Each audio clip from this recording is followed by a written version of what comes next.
Hello all, Shadwell here, ready to talk about the next film in my collection, Furious 7 from 2015. It's the 7th film in the Fast and Furious collection, is directed by James Wan, and stars Vin Diesel and Paul Walker. Well, this is the final The Fast and the Furious movie to feature Paul Walker, as he would die in November of 2013 by perishing in a car wreck going over 100 miles per hour. I'm not here to make a tie-in joke with a series, I'm just here to report the facts of the situation.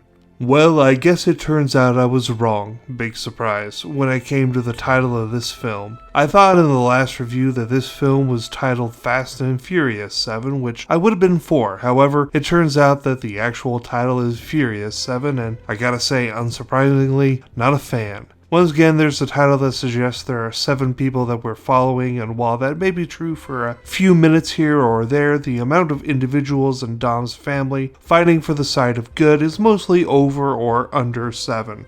Actually, funny story. At this point in the review, I apparently stopped writing and went into an intensive rehearsal process for a show I was just in that lasted 6 to 8 hours a day for the course of a week. Problem is, I thought I had finished this review, and as it turns out today, the day after the show is closed and the rehearsals are over and I finally have time to breathe again, I discover I didn't finish this review as I thought I did.